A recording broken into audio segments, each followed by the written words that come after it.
Buenas tardes, compañeros, profesora y presentes. Mi nombre es Giselle Valenzuela y mi equipo y yo les vamos a presentar nuestro proyecto de investigación El silencio no es la solución, rompiendo el ciclo de la violencia y acoso. Este proyecto es supervisado y ha sido corregido por la profesora Suheili Vilchis Arriola. Somos del grupo 468 y les presentaré los integrantes del equipo.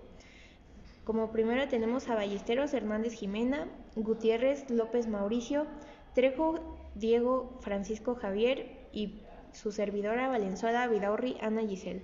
El contenido de esta presentación es, por primer lugar, planteamiento del problema, pregunta de investigación y objetivos, hipótesis y, por último, guión metodológico.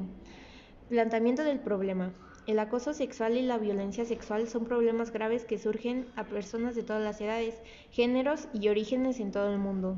Estos actos pueden tener consecuencias físicas y psicológicas duraderas para las víctimas y pueden ocurrir en una variedad de entornos variantes, incluyendo el hogar, el trabajo, la escuela y otros lugares públicos. A pesar de los esfuerzos de concientización y las medidas de prevención, la violencia sexual y el acoso siguen siendo un problema importante. Definición del problema. El concepto de violencia sexual hace referencia a una experiencia traumática en relación a la actividad sexual mantenida por dos o más personas, donde no existe consentimiento por una de las personas implicadas. El acoso sexual suele ser llevado a cabo de una forma verbal, a través de mensajes, llamadas o a través de coacciones y chantajes, es decir, el empleo de violencia psicológica. Es cierto que ambas conductas no son ni solicitadas ni deseadas e incomodan, humillan, insultan y degradan a la persona que es víctima de las mismas. No obstante, ante esas múltiples interpretaciones que se dan en considerables ocasiones, quien queda en el desamparo y desatención de las autoridades escolares es la víctima. Dentro de dicha multiplicidad de conductas que se tienen identificadas, mucho se ha hablado del acoso y del hostigamiento sexual. Sin embargo, a la fecha socialmente aún no se identifica cuándo se está en presencia de una o de otra. Una víctima puede dar su consentimiento o estar de acuerdo con cierta conducta y participar activamente en ella, incluso aunque sea ofensiva y censurable. La delgada línea que diferencia el acoso sexual y el hostigamiento sexual ha sido ignorada, en ocasiones no identificada. Los comportamientos o conductas que pueden llevar a cabo el agresor y que se constituyen como hostigamiento sexual son abrazos o besos indeseados, familiaridad innecesaria, propuestas de contenido sexual, comentarios y preguntas sobre el aspecto, entre muchas otras insinuaciones. Es cierto que en ambas conductas se afecta a las víctimas y no necesariamente la cuestión física, sino psicológica, pues estas propician que las víctimas lleguen incluso al abandono de la escuela con la única finalidad de dejar de ser sujeto del hostigamiento. Así pues, el acoso sexual y el hostigamiento sexual no consisten únicamente en tocamientos, sino que lo que afecta gravemente a quien lo sufre son las preguntas incómodas, las bromas, comentarios sobre el cuerpo, la vestimenta, contacto físico, gestos, sonidos, etc. Todas estas acciones que realiza el violentador sobre la víctima son las que generan en ella el sentimiento de minusvalía, de impotencia y de vergüenza.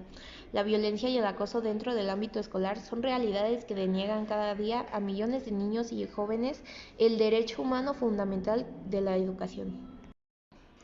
Pregunta de investigación.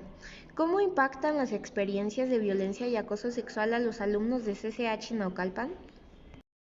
Como objetivo general, tenemos el descubrir qué causa a los alumnos ser víctimas o espectadores de violencia y acoso sexual dentro del CCH Naucalpan.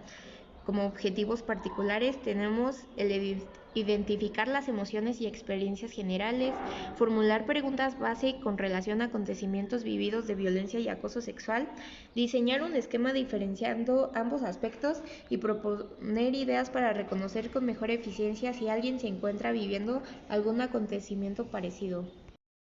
Justificación. Primero les hablaré sobre nuestra justificación social. En casos extremos, la violencia y el acoso pueden llevar a los alumnos a abandonar la escuela, como ya les había mencionado anteriormente, lo que puede afectar su futuro académico y profesional. Por lo tanto, es necesario que la sociedad preste atención y tome medidas efectivas para prevenir y abordar la violencia y acoso sexual en el ámbito escolar. Es importante que las escuelas promuevan una cultura de respeto, inclusión y seguridad, y que se fomente la educación y la conciencia sobre estos problemas en la comunidad educativa. Nuestra justificación científica, pues diversos estudios han demostrado que el acoso sexual y la violencia de género pueden tener efectos negativos en la salud mental de los estudiantes, como aumentar la probabilidad de depresión, ansiedad y estrés postraumático. Además, estos fenómenos también pueden tener consecuencias en la conducta académica, como el absentismo escolar, la disminución del rendimiento académico y la falta de motivación para participar en actividades escolares. En resumen, la violencia y el acoso sexual tienen un impacto significativo en las experiencias de los estudiantes y su bienestar general. Justificación institucional. Problemas pueden tener un impacto significativo en la vida de los estudiantes, incluyendo su bienestar emocional, su capacidad para aprender y su seguridad física. Por lo tanto, es importante que las instituciones educativas se aseguren de que los estudiantes reciban ese apoyo que necesitan para superar estos desafíos y tener éxito en la vida. Al hacerlo, las instituciones educativas pueden garantizar que sus estudiantes tengan la oportunidad de aprender y crecer en un entorno seguro y acogedor, y tener éxito en la vida después de la escuela. Por último, nuestra justificación grupal. Es esencial que las instituciones educativas aborden el acoso y la violencia sexual y ofrezcan servicios de apoyo a los estudiantes afectados. En resumen, el impacto de la violencia y el acoso sexual en los estudiantes es grave y afecta tanto a su salud emocional como académica. Es importante que las instituciones educativas tomen medidas para abordar estos problemas y brinden apoyo a los estudiantes afectados, al mismo tiempo que se trabaja en la prevención y en la construcción de un ambiente escolar seguro y respetuoso, para que no lleguen al extremo de querer quitarse la vida o incluso abandonar sus estudios. Nuestra hipótesis para la pregunta general es que les afecta de manera psicológica. No tienen la confianza de hablar sobre su situación por miedo a las amenazas, miedo a que los profesores las reprueben o salgan más perjudicadas que los profesores involucrados o incluso los alumnos. Sin embargo, las experiencias de violencia y acoso sexual pueden tener graves consecuencias en la salud mental y física de los estudiantes. Estos eventos pueden causar ansiedad, depresión y estrés postraumático, problemas para dormir, disminución del rendimiento académico, aislamiento social y problemas de autoestima. También pueden afectar el bienestar emocional y social de los estudiantes a largo plazo. Es importante que los estudiantes que hayan sufrido de violencia o acoso sexual reciban apoyo adecuado, incluyendo atención médica y psicológica, y se les brinde información sobre sus derechos y opciones. Esto para que dejen de sentir el miedo y puedan denunciar a tiempo. Como último, les voy a presentar nuestro guión metodológico. Como primera pregunta tenemos, ¿qué es violencia y acoso sexual?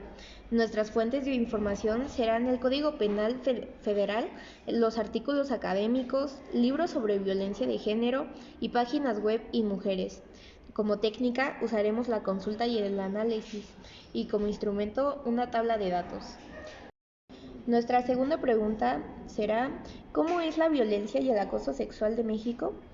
¿En dónde buscaremos la información? Será en informes ONU o mujeres, página web y mujeres, informes de gobierno y notas periodísticas. Como técnica, nuevamente usaremos el análisis y la consulta, y como instrumento, tabla de datos y un cuestionario.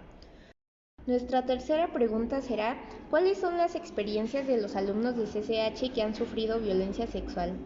Como fuentes de información buscaremos a las mujeres estudiantes del CCH Naucalpan. Nuestra técnica en este apartado será la encuesta y la entrevista, y como instrumentos un cuestionario y una entrevista. Nuestra cuarta pregunta es, ¿los alumnos del CCH se sienten seguros con las autoridades para acudir en caso de sufrir violencia? Nuestra fuente de información será preguntarle a las mujeres estudiantes del CCH Naucalpan y también al departamento jurídico del CCH. Como técnica usaremos una encuesta y una entrevista, y de instrumentos un cuestionario y una entrevista nuevamente. Por último, nuestra pregunta final será, ¿qué afectaciones existen cuando se sufre acoso y violencia para los alumnos del CCH? Nuestra fuente de información será preguntarle a las mujeres estudiantes del CCH Naucalpan y al Departamento de Jurídico CCH. Como técnica será una encuesta y una entrevista, y como instrumento final será un cuestionario. Esto es todo de nuestra parte. Muchas gracias por su atención y tengan un lindo día.